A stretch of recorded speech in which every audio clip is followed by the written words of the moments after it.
Assalamualaikum warahmatullahi wabarakatuh. Bagaimana kabarnya pada pagi hari ini anak-anak? Semoga kita selalu diberi sehat walafiat.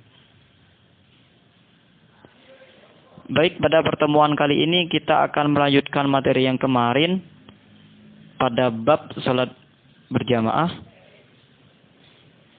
Kali ini kita akan membahas tentang tata cara salat berjamaah dan manfaatnya, serta perilaku yang menunjukkan kecintaan kita terhadap salat berjamaah. Langsung saja. Ada beberapa tata cara salat berjamaah. Yang pertama, salat berjamaah diawali dengan adzan dan iqamah. Nah, jika kita dalam keseharian itu sering kita mendengar jika waktu masuk salat telah tiba, di musola ataupun di masjid itu biasanya dikumandangkan adzan. Nah, itu yang mengajak kita untuk salat berjamaah. Kemudian setelah adzan ada pujian-pujian di masing-masing tempat. Kemudian yang terakhir adalah iqamah. Iqamah ini menandakan bahwa salat berjamaah ini akan segera dimulai. Seperti itu. Jadi salat berjamaah itu diawali dengan adzan dan iqamah biasanya.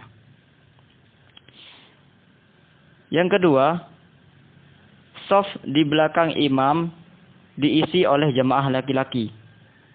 Kemudian jamaah perempuan itu berada di belakang jamaah laki-laki. Jadi perempuan itu di tempat yang paling belakang. Jadi tidak boleh perempuan mendahului laki-laki jika salat berjamaah. Seperti itu. Yang ketiga, di dalam melaksanakan salat berjamaah, seorang imam membaca bacaan salat dengan nada yang nyaring dan ada pula yang dilirihkan. Ada waktu-waktu tertentu di mana imam ini melirihkan suaranya dan ada pula menyaringkan suaranya. Seperti jika waktu sholat duhur dan asar, itu imam akan melirihkan suaranya. Sedangkan pada waktu sholat maghrib, isya, dan subuh, itu imam akan menyaringkan suaranya. Dan bacaan-bacaan yang biasa dinyaringkan oleh imam yaitu bacaan takbiratul ihram, bacaan takbir intiqal, tasmi' dan salam. Kemudian membaca surat Al-Fatihah pada rakaat pertama dan kedua, serta surat-surat atau ayat-ayat Al-Quran setelah bacaan surat Al-Fatihah itu. Dan juga yang dinyaringkan biasanya makmum itu adalah bacaan amin setelah imam membaca surat Al-Fatihah. Jadi seperti itu. Jadi ada waktu untuk menyaringkan suara dan melirihkan suara bagi imam. Yang ketiga. Yang keempat yaitu makmum harus mengikuti gerakan imam dan tidak boleh mendahului gerakan imam. Jadi makmum itu harus mengikuti gerakan imam, jangan sampai mendahului, karena itu bisa membuat salat berjamaah ini tidak sah. Seperti itu. Yang terakhir, setelah salam imam membaca zikir dan doa bersama-sama dengan makmum atau membaca sendiri-sendiri. Nah, itu sudah sering kita lihat dan kita praktekkan di musola atau masjid di sekitar rumah kita. Selanjutnya, di sini ada manfaat-manfaat salat berjamaah. Manfaat yang pertama yaitu menjalin silaturahmi antar sesama. Nah, jika kita sholat berjamaah kan gitu, kita melakukannya secara bersama-sama. Baik dengan teman sebaya, dengan Pak Ustadz. Nah, dengan begitu kita menjalin silaturahmi. Nah, seperti itu. Jadi, yang kedua, mengajarkan hidup disiplin, saling mencintai dan menghargai. Jadi, dengan kita sholat berjamaah, ini kita bisa disiplin. Karena apa? Kalau sholat berjamaah itu kan di awal waktu sholat fardu. Nah, di sana kita akan mulai belajar disiplin, mencintai terhadap yang lain, dan menghargai orang lain, seperti itu.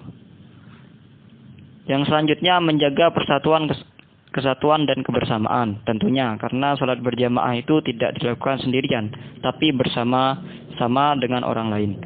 Yang keempat, menahan dari kemauan sendiri. Jadi di sini jika menjadi seorang makmum tidak boleh mendahului imam karena kemauan sendiri ingin cepat selesai gitu. Nah, itu tidak boleh. Jadi manfaatnya sholat berjamaah yaitu yang keempat, menahan dari kemauan sendiri. Yang kelima, mengajarkan kepatuhan seorang muslim kepada pimpinannya. Nah, jadi seorang makmum di sini patuh kepada imam dalam segi gerakan sholatnya, seperti itu ya. Nah, adapun perilaku yang menunjukkan kecintaan kita kepada sholat berjamaah itu bisa diwujudkan dengan perilaku seperti ini. Yang pertama, ketika masuk waktu sholat segera ke masjid. Nah, jika di masjid itu belum ada yang adzan, nah di sana kita yang mengumandangkan adzan. Bisa kan kita adzan? Yang kedua, kita mendengar adzan segera menuju ke masjid. Nah, ketika sudah adzan, kita segera bergegas masjid, meninggalkan segala aktivitas yang kita miliki. Yang ketiga, mengajak teman-temannya untuk sholat berjamaah. Nah, jika di samping kanan kiri kita ada yang sudah tidak sibuk dengan kegiatannya, ataupun yang sibuk, kita ajak juga untuk sholat berjamaah, seperti itu. Yang keempat, suka menjalin tali silaturahmi antar sesama di masjid. Nah, jika kita bertemu di masjid atau di mushola, tentu kita akan tidak hanya sholat berjamaah, tapi kita akan bercengkrama dengan mereka. Jadi yang awalnya kita jarang berkomunikasi, nah ketika sudah sholat berjamaah, ketika sudah selesai sholat berjamaah, kita bisa bercengkrama dengan mereka karena kita sudah bertemu, kita saling sapa, seperti itu. 5. Senang mendatangi majelis taklim untuk menuntut ilmu agama. Nah, jika setiap mushola atau masjid itu terkadang ada yang mengadakan majelis taklim. Nah, jika ada seperti itu, maka diusahakan kita mengikuti majelis taklim itu agar kita bisa menambah wawasan keagamaan kita, ilmu agama kita, seperti itu. 6.